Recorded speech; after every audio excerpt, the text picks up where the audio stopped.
Bonjour et bienvenue sur Inflomotion, moi c'est Florent et aujourd'hui je vous emmène avec moi en road trip avec le Renault Scénic pour quelques jours de vacances dans le sud de la France. Le Renault Scénic a été élu voiture de l'année 2024 et après mes déboires avec la voiture de l'année 2023 dont je vous mets le lien en description, je voulais retenter l'expérience d'un road trip en voiture électrique sur la voiture de l'année. Du coup la configuration exacte qui nous accompagne sur ce trajet c'est la grosse batterie de 87 kWh avec le moteur de 220 chevaux pour une autonomie de 620 km. Bon alors avant de partir on va rentrer la destination dans le GPS pour que le planificateur fasse son travail et nous dise combien de fois on devra s'arrêter. Alors moi je veux arriver avec 50% de batterie parce que sur place j'ai pas vraiment de solution de recharge. Et là il me dit 3 arrêts, donc c'est plutôt cool. Allez, c'est parti, tout est réglé correctement, on prend la route.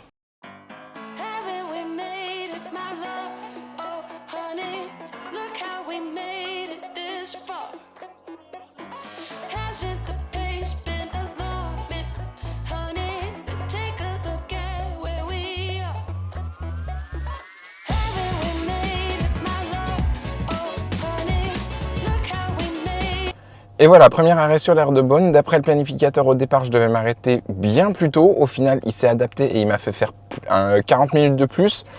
Et là, donc, je devais m'arrêter. J'étais censé arriver à 10%. Au final, je suis arrivé à 20%. Donc, il est un peu pessimiste, mais vaut mieux ça que l'inverse. Donc voilà, on recharge jusqu'à 80% et c'est reparti.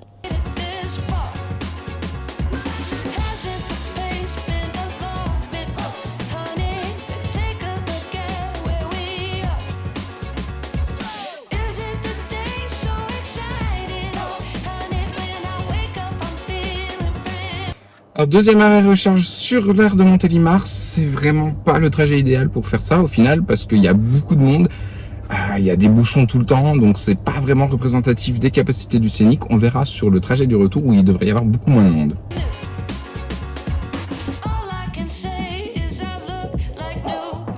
Allez, c'est reparti, on reprend la route. Bon alors voilà, c'est quelques jours de vacances tous à sa fin, j'en profite pour vous le présenter plus en détail.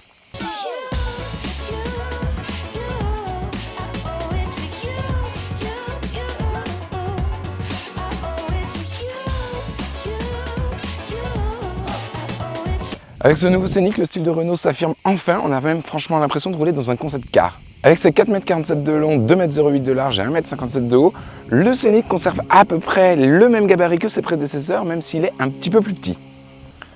Alors déjà, à l'avant, cette calandre fait pour beaucoup dans le style vraiment un peu concept car, avec une partie très fine et ici beaucoup de petits losanges qui composent la calandre, avec le logo qui est un peu rentré dedans, mais qui ressort beaucoup bizarrement. Franchement, c'est ultra cool, on a des feux vraiment très très fins, et surtout la nouvelle signature de jour de Renault qui a été un peu réinterprétée sur la Clio, mais l'original, c'est elle, sur le Scénic. Franchement, elle est très très jolie, je trouve vraiment sympa. Sur le côté, on retrouve les magnifiques jambes de 20 pouces qui sont très travaillées pour l'aérodynamisme. Alors, on a un peu l'habitude chez Peugeot, mais c'est une nouveauté chez Renault, et franchement, ça aide au côté futuriste de la voiture, je trouve ça vraiment magnifique. Alors comme ça, son profil assez plat donne l'impression d'une très faible surface vitrée. On verra à l'intérieur ce que ça donne vraiment. On a des poignées affleurantes. Alors, quand la clé est dedans comme ça, qu'on s'est arrêté un peu longtemps et que les poignées se sont rentrées, franchement, je ne sais pas comment on fait pour pouvoir ressortir les poignées. Je sais pas. On fait quoi? On reste dehors? À l'arrière, on retrouve des feux noirs qui vont particulièrement avec notre configuration blanche toit noir, qui est, je trouve, la couleur qui lui va le mieux. Les autres, franchement, on a des copains qui l'ont eu en rouge, d'autres en gris.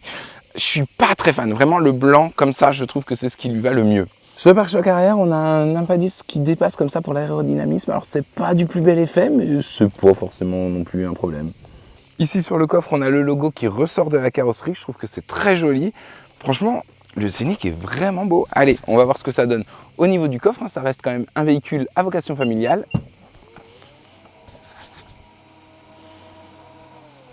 On a un peu plus de 540 litres de chargement. C'est pas mal, mais c'est pas non plus génial. Il n'est pas si grand que ça, le coffre.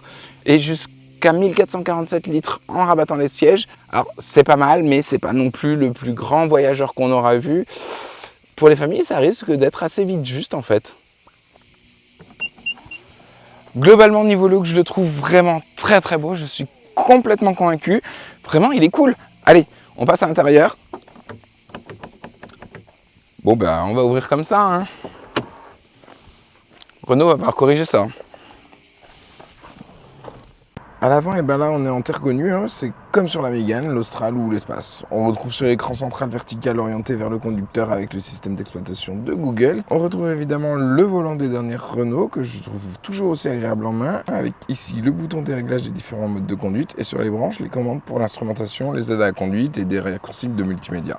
On a une instrumentation entièrement digitale au graphisme moderne et très bien fait qu'on peut personnaliser. Ici sur la droite du volant, on retrouve le sélecteur de vitesse. Perso, j'aime beaucoup quand il est positionné ici, je trouve ça super pratique et intuitif.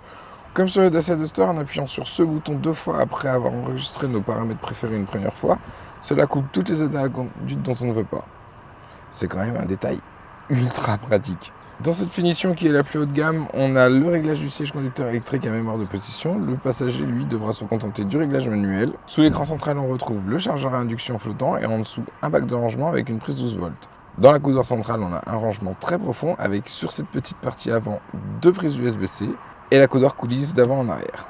Devant le passager, on a une belle boîte à gants bien profonde et dans les portières, on retrouve des bacs de rangement avec un fond recouvert de feutrine, ce qui évite de les abîmer. À l'arrière, on est très bien installé avec de l'espace aux jambes et à la tête. Les sièges sont confortables et maintiennent plutôt bien, même mieux qu'à l'avant. Avec le plancher parfaitement plat, la place centrale est vraiment utilisable dans un confort correct. On a ce Solar Bay qui a ce système très innovant de s'opacifier ou de devenir totalement transparent, qui apporte de la luminosité même en mode opaque. Et comme c'est un véhicule pour la famille, dans le dossier des sièges avant, on a une grande aumônière et 2 petites en haut pour pouvoir ranger plein de petits trucs. On a un bac de portière avec de la moquette encore dedans, 2 prises USB au centre. Et dans la coudoir centrale qui est immense, on a encore un petit rangement avec 2 prises USB-C et un système assez malin autour des portes gobelets qui permet, quand on le tourne comme ça, d'avoir un porte-téléphone ou un porte-tablette orienté vers la personne qui regarde. Ça permet d'être plutôt tranquille et c'est hyper malin pour les enfants. Et voilà, il est temps de rentrer à Paris, alors on va profiter avant de prendre l'autoroute de tester un petit peu le Scénic sur les petites routes. Et franchement, il est plutôt plaisant dans l'ensemble.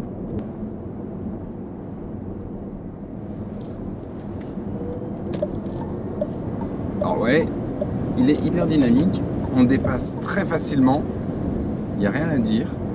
Bon, au freinage, c'est pas ouf, il est un peu lourd, mais grâce aux palettes derrière le volant qui règlent le régénérateur de freinage, on a jusqu'à... Alors c'est pas un one pédale, mais quasiment, il ira pas jusqu'à l'arrêt, mais franchement il est bien efficace. Donc non, c'est plutôt pas mal. Au niveau de la direction, alors là, elle est, je trouve, un peu trop molle. En mode sport, elle est un peu plus ferme, mais c'est pas non plus vraiment fulgurant. C'est plutôt pas mal, mais je sais pas, il y a un léger flottement un peu bizarre et en vrai on ressent le poids du véhicule, c'est pas ouf.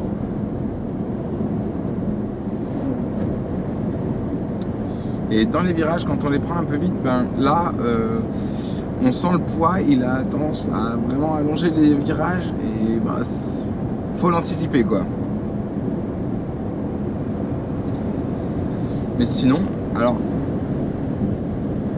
on n'est pas parfaitement maintenu dans les sièges, on se balade un peu de droite à gauche, mais c'est quand même correct, ils sont assez confortables. Alors par contre la suspension c'est un peu ferme quand même, hein. Bon, on n'est pas au niveau d'un modèle Y, hein, faut pas abuser non plus, mais c'est un peu dur. Et si on passe en mode sport, alors là il est vraiment joueur. Il a 220 chevaux, hein, c'est pas non plus on se calme, mais il est plutôt efficace, il a des très bonnes reprises. Non, c'est vraiment agréable. Bon allez, il est temps de reprendre l'autoroute. Donc du coup, on passe en mode confort. On fait la route comme à l'aller, à 130, tranquille. On va voir ce que ça donne au niveau de l'autonomie. Alors là, je suis pas parti à 100%. Là, exactement, je suis à 58%. Donc on va voir, je devrais faire 3 arrêts du coup. Voilà. On a la conduite autonome de niveau 2 qui est plutôt pas mal efficace. Le régulateur de vitesse adaptatif fonctionne très bien. On a de temps en temps des petits freinages fantômes, mais ça se fait assez rare, donc ça va. Dès qu'on pose les mains sur le volant, il comprend qu'on a remis les mains, donc le message disparaît totalement tout de suite. Franchement, c'est plutôt agréable. On a peut-être une petite tendance à être plus vers la droite que vers la gauche au niveau du maintien dans la file, mais sinon, franchement, c'est plutôt agréable. Et voilà, au départ d'Aix-en-Provence, son premier petit arrêt pour la recharge. On est arrivé à 24%. On est sur l'aire de Montélimar. Allez, c'est parti pour un petit 80%. Au niveau des consommations, en cycle mixte, j'étais à 18,9 kWh. Sur autoroute, on est plus autour des 21,6, 22. Ça reste quand même plutôt pas mal. C'est assez efficace. Alors, c'est pas le modèle le plus efficient, mais franchement, c'est plutôt pas mal. Par contre, c'est vrai qu'à 130, on commence à entendre pas mal de petits bruits d'air quand même. Hein. Au niveau de la sonorisation, c'est pas génial non plus. Ça reste correct, mais on a connu nettement mieux. Il manque quand même l'affichage tête haute. Hein. Et voilà, on arrive au deuxième arrêt à Mâcon. Une petite charge, le temps de manger, donc recharge vraiment blanche. Et c'est reparti. Alors, le gros défaut du Scénic, c'est que il charge pas vite. Il prend 150 kW max, 10% à 80% en 40 minutes. Ah, c'est pas glorieux quoi, il y a beaucoup mieux sur le marché. Allez, c'est reparti, on reprend la route. Et voilà, dernier petit arrêt au niveau d'Avalon, histoire d'avoir juste ce qu'il faut pour rentrer à la maison. Un petit arrêt d'une quinzaine de minutes. Franchement, au global, c'est plutôt pas mal. Hein. Le Scénic est affiché à partir de 39 990 € avec la petite batterie. Il faudra compter 42 990 pour avoir la grosse batterie et le moteur de 220 chevaux. Et même 52 000 pour avoir cette exacte configuration. Alors, même si la vitesse de charge n'est pas franchement géniale, elle reste dans la moyenne.